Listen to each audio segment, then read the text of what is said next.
यो हो बहसको साथमा कामना सेवा विकास बैंक, प्रगतिको आधार कामना सेवासँगको कारोबार। शक्ति मिनरल्सको उत्पादन नेपाली किसानका लागि वरदान। शक्ति मिनरल्स प्रणाली विशेष औद्योगिक क्षेत्र Bhairahawa. Registration open for +2 Science, Management, Humanities and Law, Lumbini College.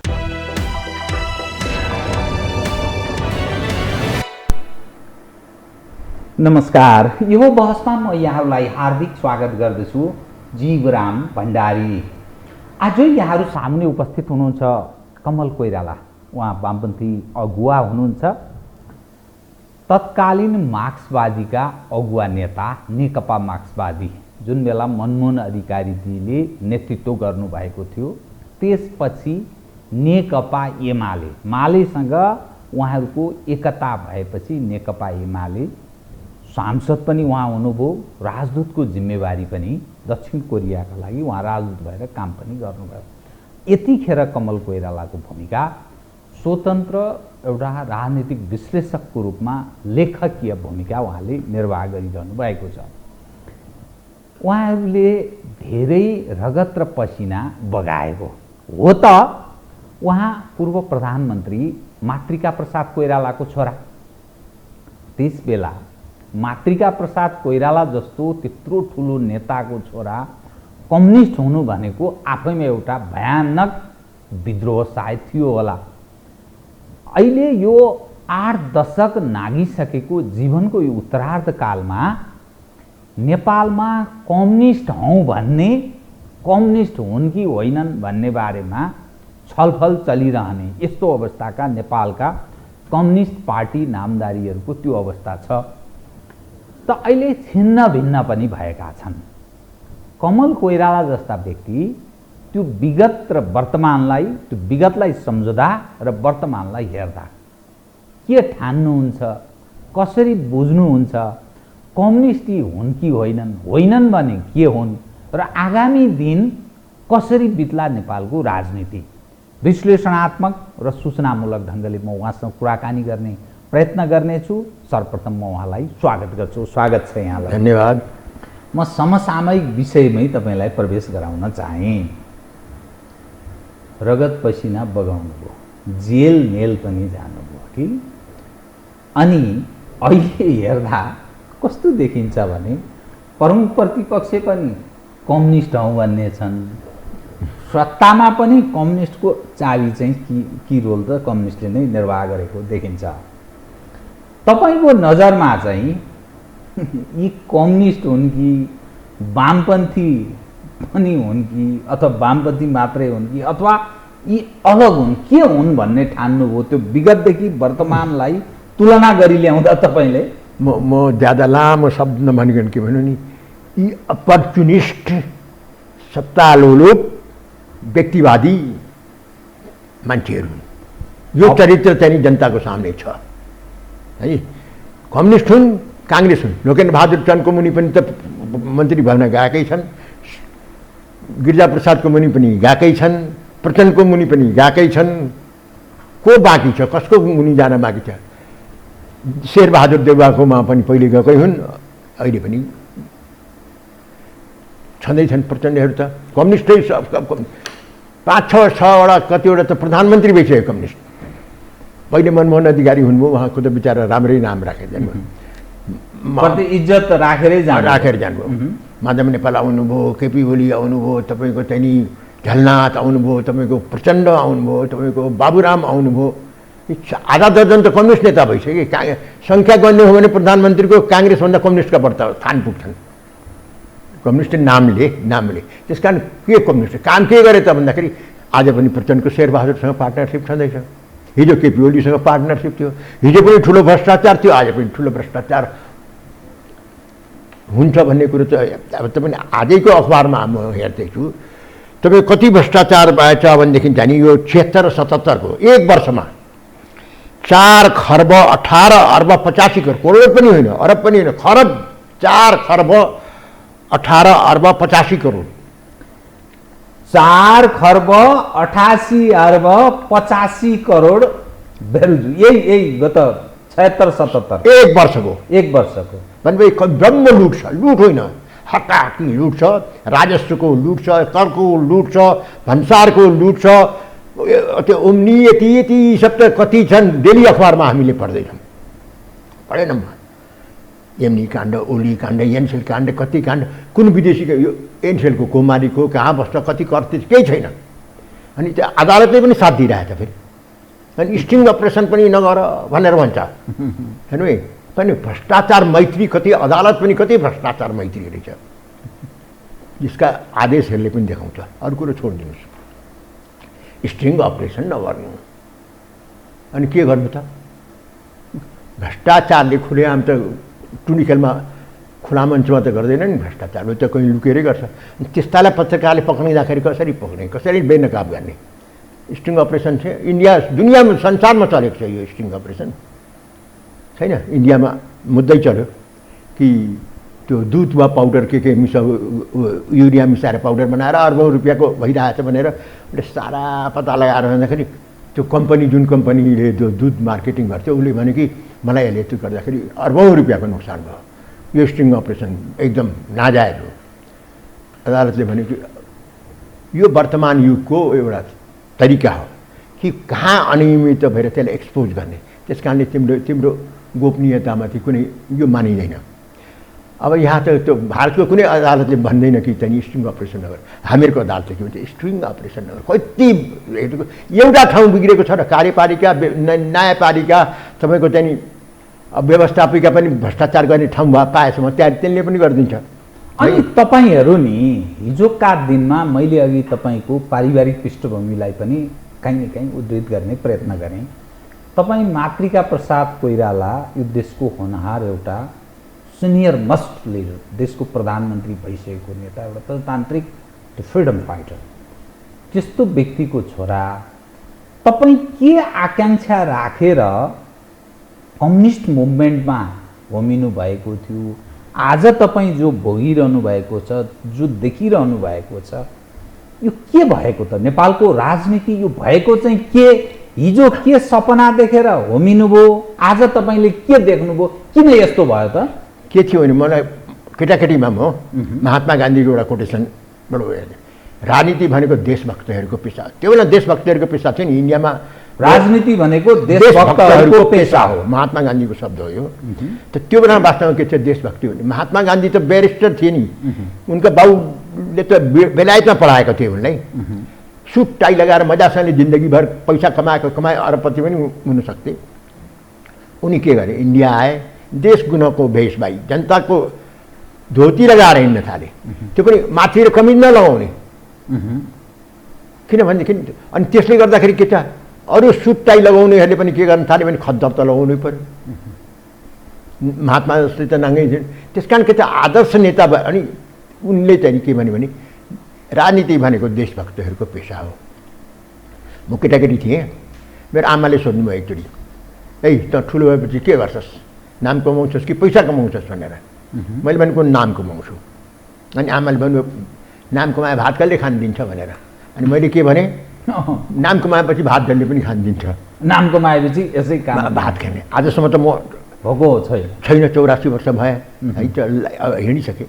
84 वर्षमा अगाडि बढ्दैछु, त भोको त छैन नि, म खाना पाएकै छु। मेरो चुनाव खर्च मेरो घरबाट, मेरो आफ्नो खल्तीबाट 51 सालमा 1 पैसा खर्च भएन। 1 पैसा मेरो निजी खर्च भएको छैन, जनताले देख्दैन। कार्यकर्ता पनि कति इमान्दार थियो भने मलाई पैसा त काठमाडौँबाट पनि पठाइदिए, साथीहरूले चिनेकाले, विराटनगरका पनि दिए, केशव गौतमहरू थुप्रै साथीहरूले पैसा उठाए थिए। मेरो धरौटी पनि पार्टीले राखिदिएको थियो, त्यो जमानत हुन्छ नि, जमानत पनि मैले राखेको थिइनँ।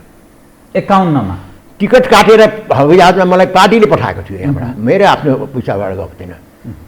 अनि कार्यकर्ताहरूले मैले एउटा ठमनाथ भन्ने चाहिँ नि तपाईँको कसैनीका नेता हुनुहुन्थ्यो स्थानीय, उहाँलाई सोधेँ मसँग अलिकति पैसा छ, जनताले नै दिएको पैसा हो, म तपाईँलाई केही चाहियो यो खर्च होइन, हामीले गाउँ कमिटीबाट उठाएको छौँ, पर्दैन। तपाईँको राजकुमार बस्नेतलाई गएर डाङ्गी हातमा भने तपाईँलाई केही पैसा सुसा यसो पर्ला जरुरत मसँग छ, म दिउँ भने पर्दैन, हामीले उठाएको छौँ गाउँको। आज के छ भनेदेखि 51 सालपछि कति पतन हुँदै गयो भनेदेखि कि करोडौँ रुपियाँले पुग्दैन खर्च। अनि त्यो एउटा स्पष्ट त्यस कारणले गर्दा कि डिजेनरेसन कति अधपतन भएछ राजनीतिको, पतन हुँदै गयो। पतन हुँदैन। किन नेताले हर्मुको भ्रष्टाचार गर्छ, एनसेलमा खाएको छ भन्छन्, यो उम्नीमा खाएको छ भन्छन्, यतिमा खाएको छ भन्छन्, व्हाइट बडीमा खाएको छ, कतिमा खाए। अब कार्यकर्ताले पनि त्यस्तै सिक्छ। अनि के गर्छ उसले, गाडीको कमिसनमा खाइदिन्छ। त्यो 65 गाविसको अध्यक्ष होला, 65 लाखको गाडी किन्देला। खाने पानी छैन गाउँमा, केही छैन, कसैले कहीँ कन्ट्रोल छैन है। आजको अखबारहरूमा तपाईँले पनि पढ्नुभयो, हामीले पनि पढ्यौँ। खर्बौँको, अर्बौँको पनि होइन, करोडौँको पनि होइन, खर्बौँको 4 खर्बभन्दा बढीको बेरोजगारी छ 1 वर्षमा। ब्रह्मलुट छ। अनि के छ होला देशको हालत?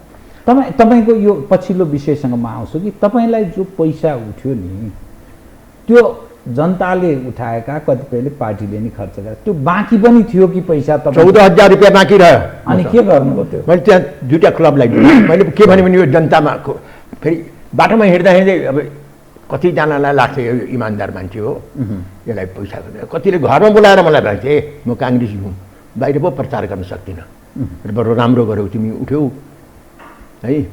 किन मेरो श्यामलाल चाबेदारसँग थियो कन्टेस्ट, ऊ पहिले पनि भइसक्यो, केही काम बाहिर प्रचार गर्न सकिँदैन, पैसा त दिन सक्छु नि। मामाको छोराले मलाई बोलाएर 15,000 रुपियाँ दिए, बोलाइकन।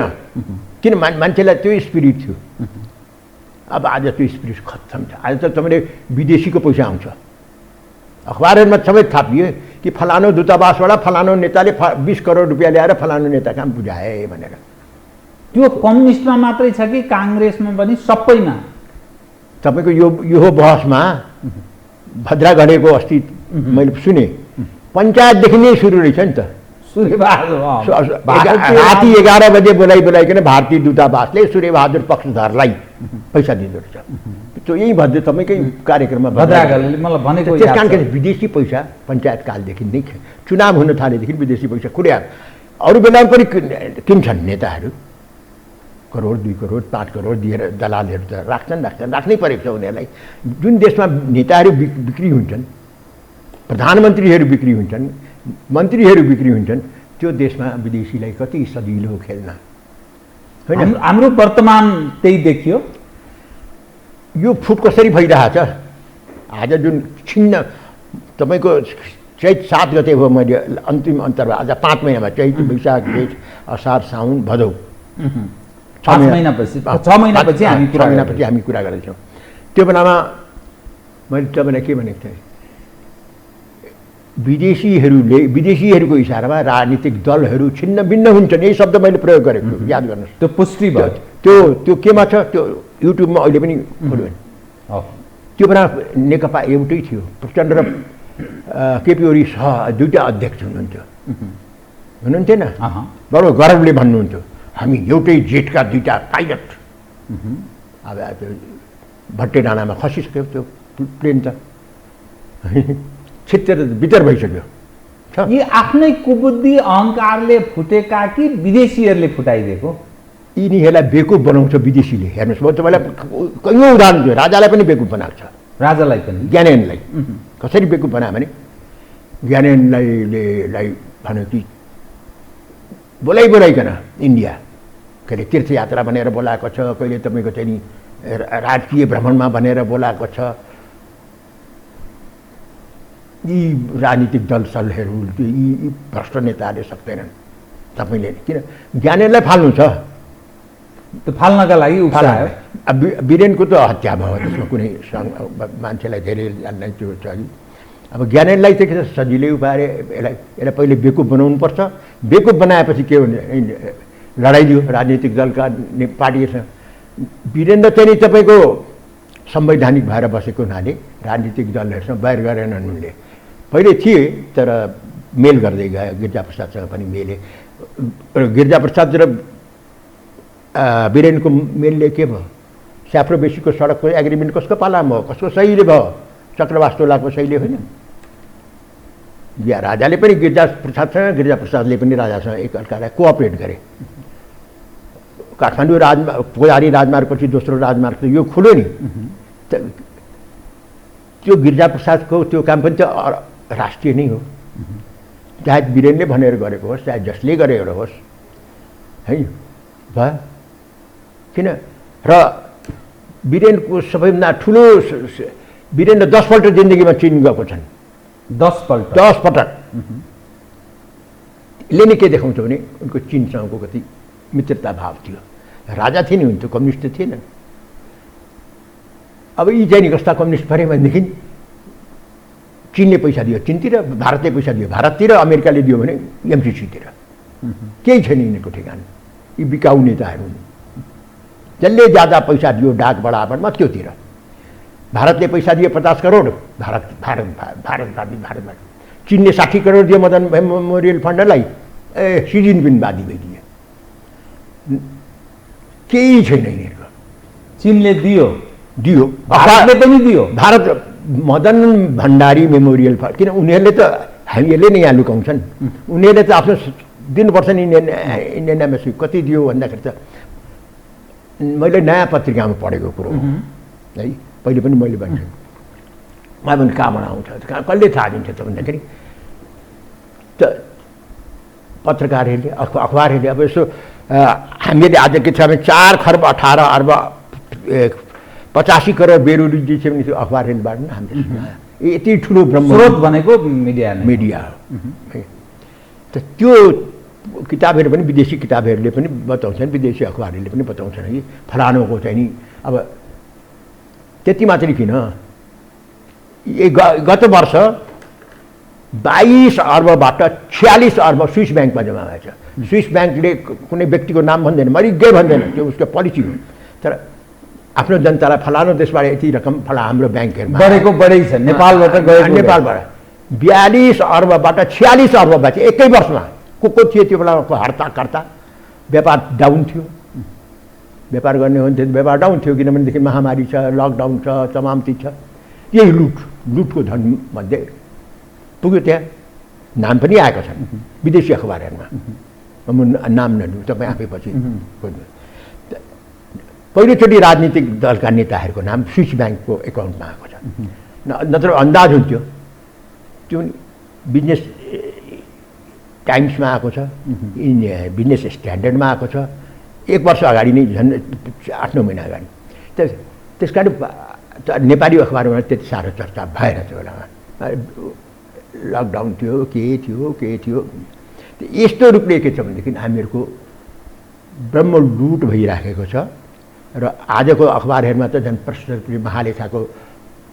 महालेखा भनेपछि त अब सरकारी एउटा संवैधानिक निकाय हो राष्ट्रपतिलाई बुझाएको प्रतिवेदन हो त्यसले भन्दछ कि यसमा आधिकारिक भयो त्यो आधिकारिक भयो तपाईको दृष्टिकोणमा नि तर यो राजनीति किन यस्तो भएको छ जुन अहिले विभिन्न दृश्य जो देखियो जो सुनियो जो भोग्दैछन् नेपाली राजनीतिलाई समाज सेवा र राजनीतिलाई एक सिक्काको 2 पाटाको रूपमा बुझ्ने गरिन्छ बुझिन्छ हामी कहाँ चाहिँ राजनीति किन यस्तो भयो त्यो हामी जनता पनि दोषी छौँ थाहा छ यी भ्रष्ट हुन् महाभ्रष्ट हुन् देखिरहेको छ हाम्रो राजनेता किन बिचौलियाको राजनेता नै हाम्रो राजनेता ठगको राजनेता नै हाम्रो राजनेता किन हाम्रो साथी यार दोस्त सबै ठग बिचौलिया नटवरलालहरू छन् अनि सुपर नटवरलाल 10 ठगरा नटवरलालहरू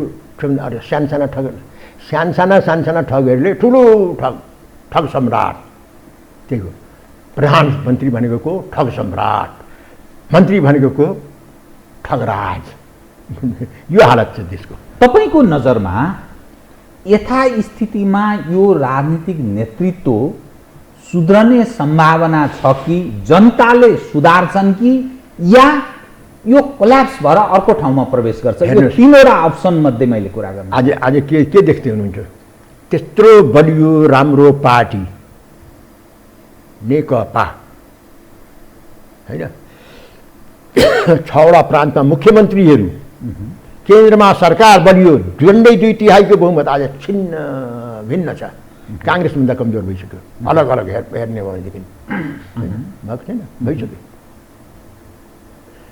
अल्पमतमा 2/3बाट कहाँ पुग्नु हो भने अल्पमतमा पुग्नु भएछ त्यही पनि त्यो अल्पमतमा पुग्ने भो हाउसमा भोट कन्फेक्ट भने राजीनामा गर्नुहुन्न। यो नैतिकता छ।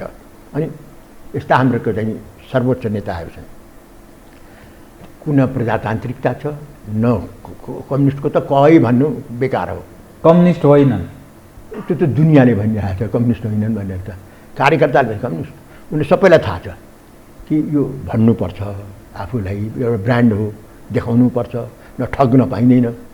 कम्युनिस्ट भनेको छ अरबौँ रुपियाँको बेर। कम्युनिस्टको नाममा विदेशीलाई त ठग्ने ठाउँ छैन। अब जनतालाई ठग्ने किन? जनतालाई विदेशीले त पाल्छ, पैसा दिन्छ, किन्छ। काम लिनु परेको बेलामा उसले अब त यो प्रसङ्ग भनौँ न, यसबिचमा त धेरै कुरोहरू हामीले पढ्न पायौँ नि। हामीले चाहिँ नि तपाईँको एसटी मुनिका लेखहरू पनि पढ्न पायौँ।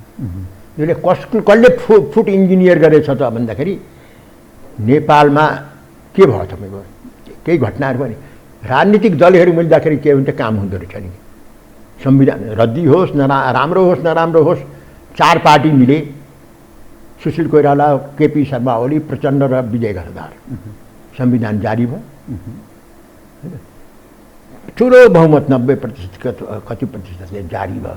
इन्डियाले जयशङ्कर आएर रोक भनेर भन्दा पनि रोकेनन्। त्यो विदेशीलाई च्यालेन्ज गर्ने त एकताले हुँदो रहेछ नि। नेपालीहरूको बिचको एकताले विदेशीलाई च्यालेन्ज गर्ने, विदेशीहरूको दास त। अनि फुटले के हुँदो रहेछ? विदेशीहरूको दास त। आज जुन वातावरण छ बताउनुहोस् न। बिपी कोइराला प्रधानमन्त्री हुँदाखेरि उत्तरी सिमानामा एउटा मान्छे मर्यो, एउटा सैनिक। तुरन्तै 07 कुनै त्यहाँ जाँच्ने बुझ्ने भन्ने छैन। मर्यो भन्ने काठमाडौँमा खबर पुग्न साथ किन्छ टेलिफोन वायर त्यस्तो त्यो बेलामा पनि चल्थ्यो। पुग्न साथ यहाँ सरकारले प्रोटेस्ट गर्यो चाइनिजले तुरन्तै हर्जाना रकम बुझाए भने क्षमा याचना गरे, हाम्रो गल्ती भयो भनेर। आज 18-20 दिन भइसक्यो, केही प्रोटेस्ट छैन, केही छैन। किन? फुटेको हुन्छ। हिजो तपाईँको सबै पार्टीहरू मिले चुट्टे नक्सा प्रकाशित भयो, संसदले पास गर्यो, सर्वसम्मत भइकन पास गरे होइन। त्यो दलहरू मिल्दाखेरि, राजनीतिक पार्टीहरू मिल्दाखेरि त यही थोत्रै राजनीतिक पार्टीहरू मिल्दाखेरि पनि बल हुँदो रहेछ नि त। राष्ट्रियताको सम्वर्धन हुँदो रहेछ नि। राजा र राजनीतिक दलहरू मिल्दाखेरि हामीले के देख्यौँ? स्याप्रो बेसी सडक बन्दो रहेछ। फुट्दाखेरि के हुँदो रहेछ भने उही ज्ञानेन्द्रको पनि पत्ता साफ हुँदो रहेछ, सुशील कोइराला। फेरि त्यसपछि के भयो? तपाईँको त्यही संविधान जारी भयो है। अब 4 पार्टीको एकता कसरी फोड्ने त? संविधान गर्ने जाने त्यहाँ पनि खेल्यो इन्डियाले। के खेल्यो? केपी ओली, सुशील कोइराला र अरूहरूको बिच के समझदारी भएको थियो भनेदेखि कि केपी ओली प्रधानमन्त्री, सुशील कोइराला राष्ट्रपति। इन्डियनहरूले उचालिदिए के भनेर भनेदेखि केपी के अरे सुशील कोइरालालाई किन राष्ट्रपति? के पावर हुन्छ राष्ट्रपतिको? राजनीतिक प्रधानमन्त्री हामी मधेसीलाई मिलाइदिन्छौँ, यी महन्त ठाकुर सबैलाई मिलाइदिन्छौँ। जिताउने नियत छैन, फुटाउने नियत। त्यो 4 दलको एकता त पहिले फुटाउनु पऱ्यो नि। 4 दल मिलेर यिनीहरूले हामीले रोक्न खोज्दाखेरि पनि संविधान जारी भयो है। त्यस कारण पहिले काङ्ग्रेस र कम्युनिस्टलाई फुटाइदिउँ, सबभन्दा ठुला त्यही नै हुन्। अनि सुशील कोइराला लडे, कोसँग लडे? केपी ओली शर्मा ओलीसँग लडे। प्रचण्डसँग मिलेकै थियो केपी ओली, ठुलो बहुमत भयो। मधेसीहरू त सुशील कोइराला बनाउनु त थिएन, इन्डियाले खालि लडाउनु थियो, फुट्यो। 4 दलको एकता त त्यही बेलादेखि फुट्यो। अनि काङ्ग्रेसमा अनि बाँकी को थियो? नेकपा चाहिँ पनि बाँकी थियो। किन? चाइनिज पछिल्लोपल्ट पनि मैले भने यसमा चाइनिज सदा सहायताले पनि ठुलो भूमिका खेल्यो भनेर। चिनिया सदा सहायताले पनि भूमिका खेल्यो नेकपा निर्माणमा। तपाईँले त्यो चैत 7कोमा मलाई के सुन्नु? मैले भने कि एउटा विदेशीले मिलायो, अर्को विदेशीले फुटायो भनेर भन्दाखेरि तपाईँले के भन्नु भने कसले मिलायो भन्नु? मैले तपाईँलाई सोधेँ, तपाईँ नै भन्नुहोस् न कसले मिलायो होला। तपाईँले होइन तपाईँ भन्नुहोस् न भनेर मैले पनि चिन्ने ठाडै भनेको छु मैले। किन? घटनाक्रमले त्यही देखायो नि। हौ यो पार्टी नफुटोस् भनेको हौ एङ कि कति ठाउँ दौडेको छ, अखबारमा आएको छैन? रामबहादुर थापा बादललाई भेटेको छ, अर्को नेता कहाँ दौडेको छ, केपी ओलीसँग भेट माग्दाखेरि केपी ओलीले भेटै दिएनन्। किन? त्यो कुरो सुन्नै छैन। सामन्त गोयलको शुभ दर्शन भइसकेपछि आँखा कान जम्मै थुनिसक्यो उसले। चीनको राजदूतले भेट माग्दाखेरि प्रधानमन्त्रीले भेट दिएनन्। बताउनुहोस् त, अखबारमा आएको कुरो फेरि हामी तपाईँलाई त्यही नि छन्। त यस प्रकारको के छ अनि के भयो, कहाँ पुग्दा कहाँ पुगे, चिनियाहरू असफल भए। चिनिया कम्युनिस्ट पार्टीको डेलिगेसन आयो, नफुट भनेर है। इन्डियन अखबारले के भन्छ, केपी ओलीले उनलाई स्नब गरिदिए। इन्डियन अखबारहरू पनि किन पढ्छन्, उनीहरू अलिक ठाडो शब्दमा लेखिदिन्छन्। हामीहरूको नेपालले त त्यो भन्नै भएन। किन भन्नु भएन भनेदेखि होइन कसरी भन्यो, हो कि होइन भने कहाँ हो भन्ला, चाइनिजसँग के कुरा भयो के। यस रूपले चाहिँ तपाईँको के छ भने यहाँको राजनीति विदेशीहरूको पुरा यो फुडको इन्जिनियरिङ प्लानिङ दक्षिणी छिमेकीको हो, त्यो कुरो स्पष्ट हो। फुडको इन्जिनियरिङ प्लानिङ र यो अहिले एक्जिक्युसन तिनै छ। आज के छ भन्नुहोस् त, त्यत्रो 6 प्रान्तमध्ये 3 प्रान्त गइसक्यो, मुख्यमन्त्री केन्द्रमा प्रधानमन्त्री गइसके है। अब यहाँ बल्ल अब के छ भनेदेखि चाहिँ नि तपाईँले अष्टलक्ष्मीलाई मान्नु हो। बल्ल अष्टलक्ष्मी र विद्या भण्डारीले बराबर भोट पाएको हुन् नव महाधिवेशनमा उपाध्यक्ष हुँदाखेरि। तपाईँको विद्या भण्डारीको पनि 1000 नआएको छ, अष्टलक्ष्मीको पनि 1000 नआएको छ। दुईटैको बराबर छ, 30-40 15-20 भोट गयो। मेरो गुटको होइन, त्यसले बन्न दिन्न भने आज आएर थियो नि। के भने जब आफ्नै लुटिया डुब्न लायो त्यसपछि अब यो बाँकी यो बागमती पनि जान्छ। बाध्यात्मक रूपमा स्वीकार्ने अवस्थामा पुग्नु। तर अष्टलक्ष्मीले निरन्तरता पाउन सक्नुहुन्छ यो अहिले पछिल्लो पाउनुहोस् नपाउनुहोस् होइन, त्यसमा त्यो पनि कुनै सुरु राजनीतिमा निरन्तरता हुन्छ कि हुँदैन। किनभने आफू मात्रै हेर्ने यत्रो अवसरवादी राजनीति छ, यत्रो चाहिँ व्यक्तिवादी राजनीति छ। एकपल्ट मुख्यमन्त्री हुनु त्यो पनि एउटा भनौँ न उहाँको आफ्नो खुबीले हुनुभयो, बुद्धिले हुनुभयो।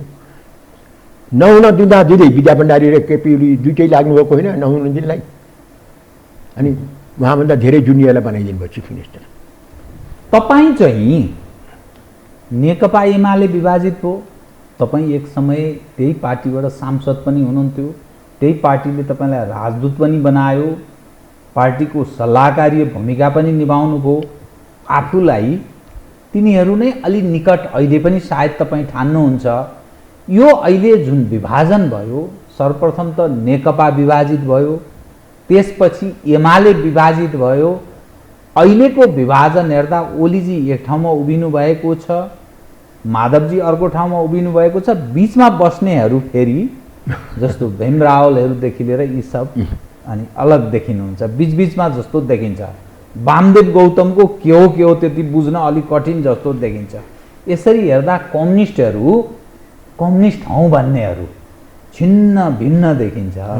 यो दृश्य तपाईँलाई कस्तो लागिरहेको छ? तपाईँ कहाँ हुनुहुन्छ? मैले तपाईँलाई चैत 7-5-6 महिना भनेको विदेशीहरूको इसारामा तपाईँको अहिले पनि त्यो युट्युबमा छ, तपाईँसँगै कुरामा भनेको विदेशीहरूको इसारामा नेपालको राजनीतिक दलहरू छिन्न भिन्न हुन्छ। कम्युनिस्ट मात्रै भनेको थिएन मैले, राजनीतिक दलहरू आज जसपा पनि छिन्न, एउटा काङ्ग्रेस बाँकी छ है।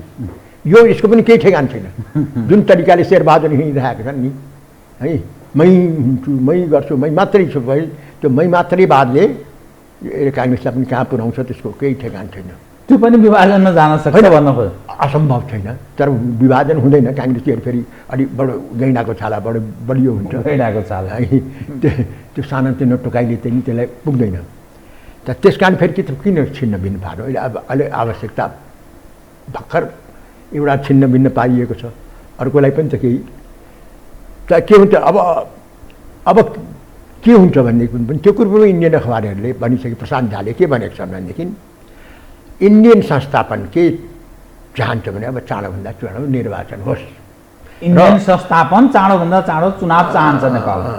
प्रशान्त झाल नेपालमा जन्मिएका इन्डियन पत्रकार, इन्डियन सिटिजन भए। अब त उनीले नेपालमा इन्ट्रेस्ट राखेर छन्, एसडी मुनिले पनि लेख्छन्, एसडी मुनिले र प्रशान्त झाको चाहिँ नि नेपालको बारेको अशोक मेहता अरूले पनि लेख्छन्। त यो पाएसम्म म हेर्छु। यो दुइटैको फेरि एउटै अखबारमा यसपालि आएको छ, हिन्दुस्तान टाइम्समा, है, गत केही 5-6 महिना अगाडि। त्यसमा एसडी मुनिले के भन्छन् भने बडो प्रष्टमा, भारतले केपी ओलीलाई पार्टी फोडेर भए पनि सत्ता नछोड्नु भनेर हिम्मत दियो। पढ्नुहोस् न। म तपाईँलाई त्यो डेट मिति पनि म टिपेर किन राख्छु भने त्यो कुरो अखबार पेपरहरूमा लेख्दाखेरि त हिम्मत दियो। त कसले हिम्मत दिएर उहाँले संसद भङ्ग गर्नुभएछ? भित्री हिम्मत दिने त रहेछ नि अर्को। अनि त्यो हिम्मत के भने, अनि त्यसै त हिम्मत दिने हुनु भएन, तिम्रै अन्तर्गत चुनाव हुन्छ र यो कुरो यो काम भ्रम सिर्जना गरिदिने। नरेन्द्र मोदीको फोन आयो 15 अगस्तमा। भारतीय राजदूत या कसैले भन्यो नि, मोदी पनि तपाईँसँग एकदम मैत्रीपूर्ण भाव राख्न चाहने, फोन गर्नुहोस् न। एउटा प्रधानमन्त्रीले अर्को प्रधानमन्त्रीले फोन रिसिभ गर्छ कि गर्दैन भन्ने कुरो निश्चित नभइकन फोन गर्दैन नि। यहाँ त्यसको पनि ग्राउन्ड वर्क भएको हुन्छ। ओलीजीले 15 अगस्तको मोदीजीले बडो विनम्र भएर कुरा गरिदिए, सब एक्टिङ हो। किन ओलीलाई यो नेकपा फोड्नु छ, यो चिनतिर बढ्ता सी जिनपिङ दादी भन्छन् आफूलाई, यो कहिले चुच्चे नक्सा परेर कहिले के गरिरहेछन्, कहिले के गर्छन्, कहिले के गर्छन्, संविधान हामीले रोक्दाखेरि। अनि त्यसको बाद सामन्त गोयल आए, नरवाणे आए, चोथभाइ भन्ने चाहिँ त्यो बिजेपी परराष्ट्र विभाग हेर्ने उनी पनि आए है। हर्षवर्धन श्रृङ्गला विदेश सचिव पनि आए। सबैले आएर ओलीलाई भेट्दै हिम्मत दिइरहेछन्, तपाईँ नै हो हामी। ओलीले पनि सोच अब बल्ल बुझेछन् इन्डियनहरूले, हटाउनु छ ओलीलाई, फुटाउनु छ नेकपा है। यो उसलाई सबभन्दा ठुलो प्रब्लम त्यो पनि प्रशान्त झाले लेखिसकेको मैले भनिसकेँ। इन्डियाको कोर इन्टेन्सन, कोर मोटिभ के थियो? नेकपा फुटाउनु। त्यो चाहिँ प्रशान्त झाको शब्दमा हो। एसडी मुनिको शब्दमा के थियो? ओलीलाई हिम्मत दियो, तिमी सत्तामा टिकिराख। अनि त्यसमा भन्छ एसडी मुनिबाट यसो गरेर हामी केही समयलाई बडो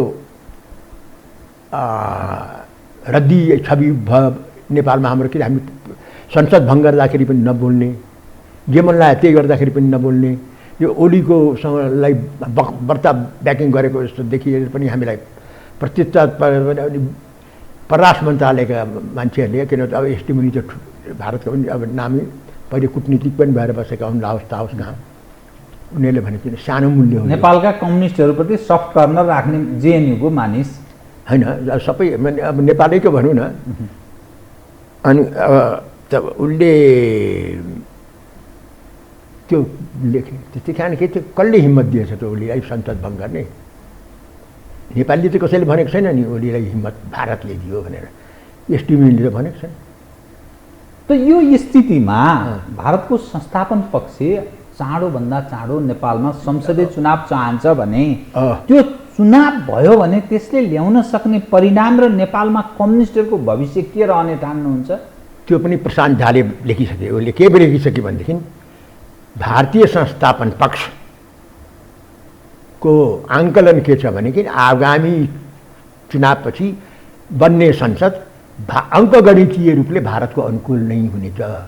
भारतको अनुकूल हुनेछ त्यो आङ्कलन हुन। त्यो आङ्कलनमा चुनाव हो, फेरबदल पनि हुनसक्छ, अरूहरूले पनि खेल्न सक्छन्। त्यो पनि प्रशान्त झालको मैले किन आफ्नै मनले त भन्नु भएन नि भारतको यो आङ्कलन छ भने, भारतीय पत्रकारले नै भने लेखेका छन्, लिखितमा छ फेरि त्यो हिन्दुस्तान टाइम्समा। त्यो अनुकूल हुनुको अर्थ त्यसपछि के हुन्छ भन्ने त्यसपछि के हुन्छ भनेदेखि कमसेकम अहिलेको जस्तो यो अब अहिले के भइरहेछ देख्नु भएन? जयसिंह धामीको मरेको तुइन काटिएको यतिका दिन भइसक्यो, मौन छ। किनभने यो क्रान्तिकारी लोकतन्त्रवादी संविधानलाई ठिक ट्र्याकमा ल्याउने सरकार हो, मौन रहनु ठिक होला। भारतसँग त्रस्त छन्, राजतन्त्रलाई त हटाइदिन सक्छ इन्डियाले भने शेरबहादुरलाई त झन् कुन बेर राजतन्त्र इन्डियाले हटाएको सिक्वेन्स हेर्नुहोस् न, ऊ त तपाईँको किन सिक्वेन्स मात्रै होइन नि, अथेन्टिक पनि हो। श्याम शरणले के भन्छ, मैले कमान्डर इन चिफलाई भने तिमी शाही सेनाको कमान्डर इन चिफ हुने कि नेपालको कमान्डर इन चिफ हुने? करण सिंहको साथमा श्याम शरण आएको छ, श्याम शरण दरबार गएको छैन। श्याम शरण कहाँ गएको छ भेट्नलाई? आर्मी हेडक्वार्टरमा गएको छ। भारतको एउटा ठुलो मान्छे विदेशी मान्छे कहाँ पुगेको त? आर्मी हेडक्वार्टरमा। अनि आर्मी हेडक्वार्टर त्यो किताबैमा लेखेको छ अहिले। अनि मैले अरू पढेँ। त्यस कारणले राजालाई यो ज्यादा दमन गर्न नभन्नु।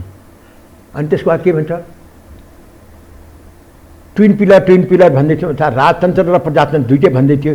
मनमोहन सिंहले पनि त्यही ब्रिफिङ गरेका थिए, त्यही ब्रिफिङ थियो। मनमोहन सिंह विदेशमा कहाँ गएको बेला थियो। प्रणब मुखर्जी कार्यवाहक प्रधानमन्त्री थिए। अनि मैले प्रणब मुखर्जीलाई भने यो राजतन्त्र ट्विन पिलर होइन, यो जनताले मानिरहेको छैन नेपालको। भनेको मतलब अहिले मौका छ, हटाइदिनुपर्छ। श्याम शरणको India sees the world, how India sees the वर्ल्डमा लेखेकै छन् नि, हाउ इन्डिया सिज द वर्ल्डमा। कि त्यो गणतन्त्र कसले ल्याएछ त? ल्याइसकेपछि गर्वको साथमा मैले यो गणतन्त्र ल्याइदिएको हुँ। त्यो काम गरिसकेपछि कुन दिन सामन्त गोयलले जासुसो लेख्दैन, मैले यस्तो तरिकाले खेलेँ कि केपीओलीलाई ती हौसला दिए 3 घन्टामा। यो श्याम शरणले बल्ल लेखे है, किताबैमा लेखिन्छ। फेरि के हुन्छ भनेदेखि नि त्यो तपाईँले पनि हामीले पनि त्यसको पनि पढ्न पाउँछौँ। त जुन अवस्थामा नेपालको राजनीति अहिले छ नि, यो यत्तिकै चलिरहन्छ कि यसमा ठुलो आमूल परिवर्तन हुने, विद्रोह हुने, अर्को अवस्था हुने कुनै सम्भावना तपाईँ केही देख्नुहुन्छ कि के त? हेर्नुहोस्, यो के हो भनेदेखि नि हामीहरूको मुलुक, मैले पहिले विद्यार्थी जीवनमा कहिलेकाहीँ कविता लेख्थेँ, सानो सानो तुकबन्दी। जब म पेन्सन क्याम्पहरूको अगाडि, धरान पेन्सन क्याम्पको अगाडि या पकलिया पेन्सन क्याम्पको अगाडि लामो लामो क्यु देख्छु, मलाई लाग्छ हाम्रो नेपाल आफ्नो त कुनै ठुलो युद्ध हेरेको थिएन नेपालले विदेशसँग। धेरै युद्धहरूको देश हो है, आफ्नो देशमा नभए पनि युद्धहरूको देश। तब जस्तै सुकै अन्याय अत्याचार हुँदा पनि केही नबोल्ने 3 करोड नेपालीलाई देख्छु। मलाई लाग्छ एउटा मरेको बुद्ध होइन, 3 करोड जिउँदा बुद्धहरूको देश हो नेपाल। छैन, 4 अरबको बेरोजी छ, 5.5 अरबको बेरोजी छ, केही छैन, मतलब छैन है। त्यो पनि कसैले पेट्रोल हालिदियो मोटरसाइकल, 4.5 खर्बको बेरोजु, कसैले मोटरसाइकलमा पेट्रोल हालिदियो भने त्यसको पक्षमा प्रदर्शन गरिदिन्छन् बार गरेर होइन। कसैले यो किन त अर्बौँ रुपियाँको लुटेको छ, त्यो कहाँ खर्च गर्ने? त्यो बुद्ध 3 करोड बुद्धहरूको देश कि जिउँदा मुर्दाहरूको देश? जे भन्नुहोस् न, अहिलेसम्म त त्यही छ।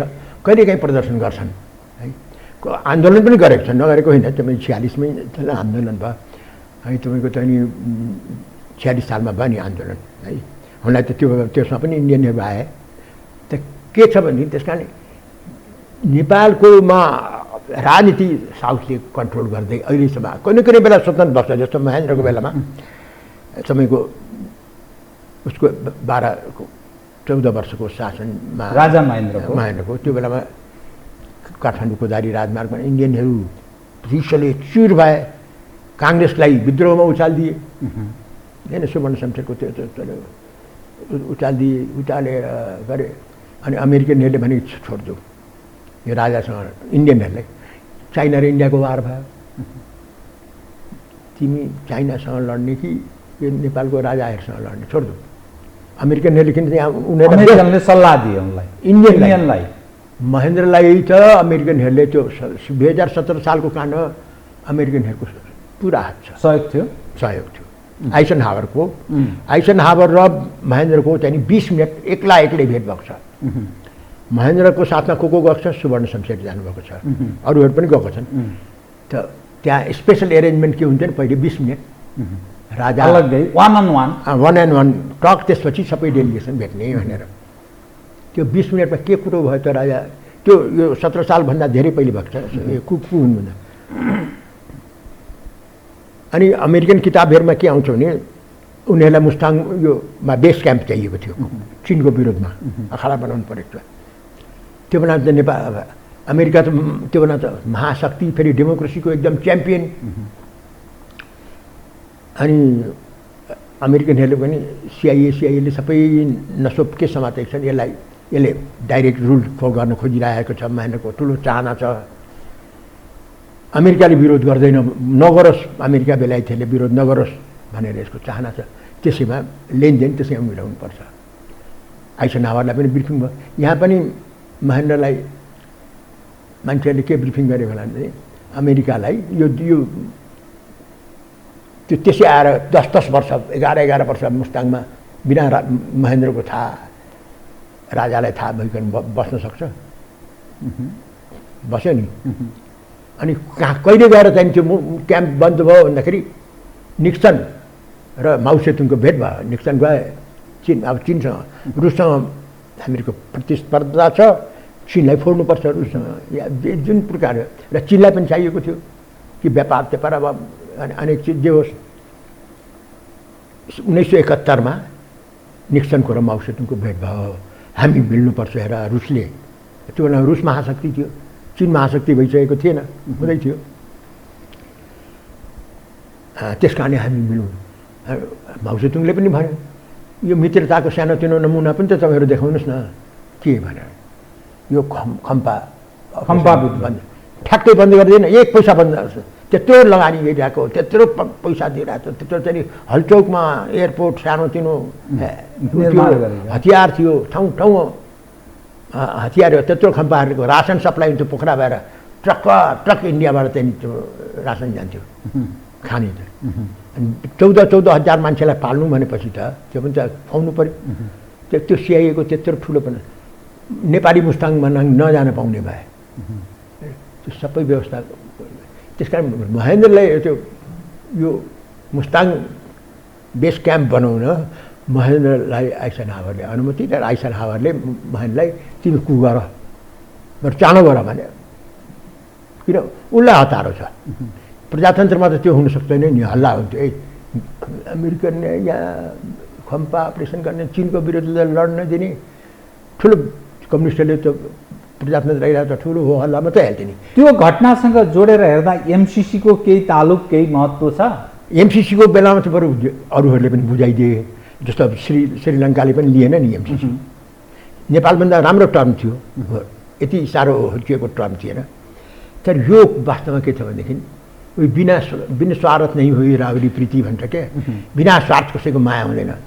अमेरिकाले त्यत्रो चाहिँ 50 अरब रुपियाँ दिने नेपाललाई, नेपालको विकासको लागि भन्यो भने त्यसभित्र के छ शर्त हेर्न पनि, क्याम्प हेर्न नपाइने, चेक गर्न नपाइने, एकाउन्ट अमेरिकाले हेर्ने, कहाँ कसलाई कति दियो, बिना स्वार्थको छैन, बुझ्ने यति। त्यसभित्र अनेकौँ हुन सक्छ, खोतल्न सकिन्छ। होइन, पहिले त म पनि तपाईँले सोध्नुभएको थियो त्यो बेलामा, त्यो बेला मैले अध्ययन गरेको छैन, हेर्नुहोस् यस्तै टाइपको केही जवाब दिएको थिएँ मैले। त्यहाँ हुन्न र हुन्छ केही पनि भनेन है। मैले भने कि हेरौँ, डकुमेन्टहरू मैले हेरेको छैन कि। अब अरूहरूले सोद्धाखेरि पनि त्यही भन्थेँ म कि मैले यो। तर अब केही मान्छेहरूले बोलेको सुने, हेरेँ है। सब भीम रावलले नै बोलेको छन्, तपाईँको रवि लामिछाने। तपाईँको नजरमा नि जुन स्थितिमा नेपालको राजनीति प्रवेश गरेको छ, नेपालको लेफ्ट मुभमेन्ट, माधव कुमार नेपालजी एक ठाउँमा हुनुहुन्छ, प्रचण्डजी अर्को ठाउँमा उभिनु भएको छ, ओलीजीको अर्को खाले यात्रा प्रारम्भ भएको छ, अनि काङ्ग्रेस शेरबहादुरजी, प्रचण्डजी अनि माधव कुमार नेपाल, बाबुराम उपेन्द्रहरूको एक खाले ध्रुवीकरण, अनि त्यसमा मोहन विक्रम सिंहजी यसो उभिएको जस्तो देखिन्छ। यो अलिक विचित्र, यो अलिक कस्तो खालको तपाईँको दृष्टिकोणमा यो के हुन लागेको, कहाँ प्रवेश गर्दैछ भन्ने अर्थ लाग्छ? यो स्वार्थहरूको मिलन हुनु पऱ्यो नि। अब किन सबै कमजोर भएपछि के हुन्छ, सबैजना कमजोर स्थितिमा भएपछि त एक अर्काको सहारा हुनु पऱ्यो होइन। भर्खर काङ्ग्रेसले के देखेको छन्, यत्रो कम्युनिस्टहरूले पिटे, बल्ल बल्ल कम्युनिस्टहरू फुटेका छन्। शेरबहादुरलाई पनि उचाल्ने मान्छेहरू छन् कि चाँडै चुनाव गराउनुपर्छ। जान्छ यो चुनावमै जान्छ शेरबहादुरको सरकार चाँडो फास्ट। अनि इन्डिया त त्यही चाहन्छ। सायद यो पनि त्यो अन्तर्गत त्यहाँ गोलमाल हो। त्यसले गर्दाखेरि के त्यसो खुसी तन्तुन त कि अब जसपा पनि त फोड्यो इन्डियाले। हरेक मान्छे जति छिन्न भिन्न होस् उति आनन्द। जसपा किन फोड्यो? जसपा उपर यो पहाडी धारणा अलिक फरक थियो, उनीहरूकै अनुकूल काम गर्छ भन्दा तपाईँ के छ भनेदेखि नि जसपामा को छन्? अशोक राई पनि त छन्, बाबुराम पनि छन्, उपेन्द्र पनि छन्। उपेन्द्र र मोहन त एउटै क्याटेगोरीका मान्छे होइनन्, फरक छ। उपेन्द्र आफूलाई राजनीति म उपेन्द्रलाई के सही होस् या गलत होस् के आत्मविश्वास के विश्वास नहीं, यो मधेस आन्दोलनको त फादरै मै हुँ। यो नयाँ मधेस आन्दोलनको अब कसको खेल थियो, कसरी खेल थियो त्यो बेग्लै कुरो हो, मान्छेले थाहा हुन्छ। जस्तो प्रभाकरण श्रीलङ्कैमा लिनुहोस्, प्रभाकरणलाई इन्दिरा गान्धीले पैसा दिए, राजीव गान्धीले पैसा दिए, सबैले दिएका होइनन्, मद्दत दिएका हुन्। लिट्टेलाई 27वटा चाहिँ ट्रेनिङ क्याम्प तमिलनाडुमा राख्न दिएका थिए। त सबै कुरो त मान्जोरिनले छ नि। अनि राजीव गान्धीले तैँले मेलमिलाप गर्नुपर्छ। उसले आफ्नो कार्यकर्तालाई के भनेको थियो नि, यो इलम नलिकन त बरु म मर्छु, इलम चाहिँ म प्राप्ति गर्छु भनेर भने तमिल ट्राई गर्यो इलम भनेको थियो। उसले जिन्दगीभर त्यही कुरो त्यो त उसको विश्वासले नै भनिरहेको थियो हुनसक्छ भनेर। अनि राजीव गान्धीले चाहिँ नि त मिल्नुपर्छ भने अब त्यहाँ कसरी फुत्किने हुन्छ, म अरू साथीहरूलाई पनि बुझाउनुपर्छ भनेर फुत्कियो। श्रीलङ्का पुग्यो, के मान्छे राजीव गान्धी विद्रोह थाले गर्थ्यो। इन्डियन पिस किपिङ फोर्स आयो श्रीलङ्कामा है। इन्डियन फेरि विदेशी सेना जाँदाखेरि के हुँदो रहेछ, सबैले त्यो शत्रु मित्र हुन्छन्, मित्र बन्यो भने सबैले इन्डियन फौज टिक्न सकेन, फर्कियो। हामी त्यो पनि देख्यौँ। र त्यसपछि चाहिँ प्रभाकरण छ पछि त लडिराख्यो। राजीव गान्धीले मिलाउँदाखेरि भने पछि प्रभाकरणको आफ्नै बुद्धिले होस् या कसै विदेशी शक्तिले त्यो राजीव गान्धी राजनीतिबाट अफ हुन् भन्ने चाहन्थ्यो। राजीव गान्धीलाई मार्ने त देखार रूपमा त प्रभाकरण नै भयो। जुन राजीव गान्धीले पैसा दियो, मद्दत गर्यो, हतियार दियो, जुनको आमादेखि आमा छोरा दुइटैले, त्यसलाई मारिदियो। कसले मार्यो बाहिर हेर्दाखेरि त प्रभाकरणले मारे होइन, लिटेका मान्छेहरूले मारे। तपाईँको नजरमा नि म कार्यक्रमको अन्त्यतिर दुई प्रश्न एकैचोटि गर्नु पर्यो। नेपालमा सङ्घीयता छ, गणतन्त्र छ, धर्मनिरपेक्षता, यो तीनवटा कुरालाई सर्वाधिक महत्त्वपूर्ण उपलब्धि ठान्ने एउटा पक्ष छ। अर्को पक्ष नेपाली समाज विभाजित छ यस उप। अर्को पक्ष यो तीनवटा चिजले नेपालको आफ्नोपन, परम्परा, मूल्य, मान्यता स्वाहा गर्यो, त्यसकारण हामी सिद्धियौँ भन्ने दृष्टिकोण राख्ने नेपाली समाज दुई समूहमा विभाजित छ। यो परिवर्तन उप एकातर्फ यो छ, यसमा 12 बुँदे दिल्ली सहमति भएको परिवर्तनमा उनीहरूले निर्णायक भूमिका खेलेको कुरा लुकाउनु पर्ने, छुपाउनु पर्ने केही कारणै छैन। दोस्रोतर्फ यहाँको जो राजनीतिक तागत छ, राजनीतिक तागत मात्रै छैन, राज्यका संयन्त्र पनि कम्प्लिट तपाईँकै कुरा सुन्दा पुरै असफल छ। राजनीतिक नेतृत्व असफल छ, राज्यका हरेक संयन्त्र असफल छन्। ती उपर नेपाली जनको अविश्वास छ। यो पेरिफेरीमा हेर्दा यो चल्छ त? मेरो अन्तिम प्रश्न तपाईँसँग। हेर्नुहोस् त, हामीले के देख्यौँ, अदालत पनि फोड्न कसले फोडेको छ त? कानुनी रूपले त अदालतले फोडिदियो नि। र हाम्रा पाङदुरे नेताले शिरोधार्य गरेर मानिदिए। किन फोड्ने त कुमार रेग्मी र बम श्रेष्ठ कि अब के दुईजनाले फोडेका हुन् नि। त्यो राजनीतिक दलहरूको नेताहरूले होइन, राजनीतिक दल मिलाउने विदेशीहरू, राजनीतिक दल फुटाउने पनि विदेशीहरू। यो अहिलेसम्मको नेपालको अहिलेसम्म पनि चलिरहेछ। यो पहिले पनि चलेको थियो होइन। तपाईँले त्यो बेलामा प्रश्न सोध्नुभयो भने कि कसले मिलायो कसले फुटायो, मैले त्यो बेला प्रश्न भनेको छु। चीनले मिलाएको हो, नेकपा बनायो, भारतले फुटायो होइन। आज यो त्यो आफ्नो बुद्धि, आफ्नो अकल, आफ्नो आत्मविश्वासले हिँडेका छैनन्। सत्ता र पैसामा बिक्ने नेताहरू भएको यो दुर्भाग्य हो नेपाल। मतलब राज्यका संयन्त्र पनि असफल, पोलिटिकल नेतृत्व पनि असफल, अनि हुने चाहिँ के भन्न खोजेको मेरो आशय छ। आज के छ भने ठुलो यो यत्रो गण्डगोलको स्थिति छ। नयाँ पुस्ता आउनै पर्छ, नयाँ पिँढी आउनै पर्छ। नयाँ पिँढी कहाँबाट आउँछ? काङ्ग्रेसमा एउटा पिँढी छ, कम्युनिस्टमा एउटा पिँढी छ, त्यसैले अड्डा जमाएको छ, अर्को त्यहाँ जान सक्दैन। नयाँ पुस्ता त्यस यस्तो गन्दा राजनीतिमा इच्छुकै देखिँदैन। त्यो पार्टीमा उसले त्यो स्थान पाउने सम्भावनै छैन, आशै गर्दैन। हेर्नुहोस्, त्यो विद्रोह हुनुपर्छ। हामीले के देख्यौँ भने 2017 सालमा रायमाझीहरूले पुरा कम्युनिस्ट पार्टीको केन्द्रीय कमिटीले सरेन्डर गर्यो कसलाई? राजा महेन्द्रलाई। हामी त विद्रोह गऱ्यौँ नि। तेस्रो पार्टी महाधिवेशन केन्द्रीय कमिटीले आयोजन गरेको होइन, हामीहरूले आयोजना गरेको। तलका कार्यकर्ता त्यसमा कमरेड पुष्पलाल, तुलसीलाल र हिक्मत सिंह, तीनजना मात्रै पुराना नेताहरू त्यसमा उपस्थित हुनुहुन्थ्यो। हिक्मत सिंह भण्डारी है, तीनजना मात्रै उपस्थित हुनुहुन्थ्यो, अरू त जम्मै हामी नयाँ थियौँ। किन निर्मल लामा जेल परिसकेको हुन्थ्यो, मोहन विक्रम जेल परिसकेको हुन्थ्यो, मनमोहनजी जेल परिसकेको हुन्थ्यो, कमलराज जेलमा, कृष्णराज वर्मा जेलमा, सबै जेलमा थिए, या सरेन्डर गर्नेहरू थिए या जेलमा परेकाहरू थिए। बाहिरतिर चाहिँ यही तीनजना छुट्नुभएको थियो र बाँकी नयाँ पुस्ताले विद्रोह गर्नुपर्छ, जसरी हामीले गऱ्यौँ भन्नु त्यो गर्नैपर्छ। समयको आवश्यकताले त्यो देखाउँदैछ कि त्यो निस्किनुपर्छ। नेपाल प्रचण्ड मिलेर कुनै राम्रो नतिजा निस्कन सक्छ कि यही काम चलाऊ खिचडी तन्त्र, यही भ्रष्टाचार, यहीको निरन्तर? यो मिलेर पनि केही हुँदैन, यो नेतृत्व मिलेर मिल्ने काहीँ सम्भावना देख्नुहुन्छ फेरि? होइन, स्वार्थको मिल्दाखेरि त मिल्दो रहेछ नि। त हिजो प्रधानमन्त्री हुनलाई केपी ओली र चुनाव जित्नलाई प्रचण्ड मिले नि त, मिले। भोलि पनि अब एक्लै तपाईँले अघि भने चाहिँ यो अवसरवादी पुरै अपर्चुनिस्टहरूको ग्रुप हो भन्ने। अब तपाईँसँग म लामै कुरा गर्न खोजेको, अब समयले कुरा गर्दाखेरि साथ दिएन, कार्यक्रममा आइदिनु भयो। फेरि पछि म तपाईँलाई अनुरोध गर्नेछु। धन्यवाद। तपाईँसँग कुरा गर्दा रमाइलो लाग्छ, धन्यवाद। आदरणीय दर्शकवृन्द, उहाँ हुनुहुन्थ्यो कमल कोइराला, वामपन्थी अगुवा, पूर्व सांसद, पूर्व राजदूत, एउटा लेखक, राजनीतिक विश्लेषक। समसामयिक विषयलाई केन्द्रमा राखेर गरियो कुराकानी। म सहित मेरो सम्पूर्ण युनिटलाई कार्यक्रमबाट बिदा दिनुहोस्, तर यो हो टेलिभिजन, हेर्दै रहनुहोला। नमस्कार।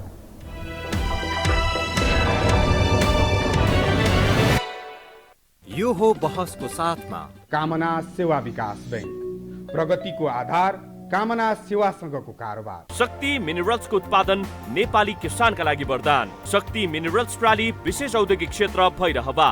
Registration open for +2 Science Management, Humanities and Law, Lumbini College.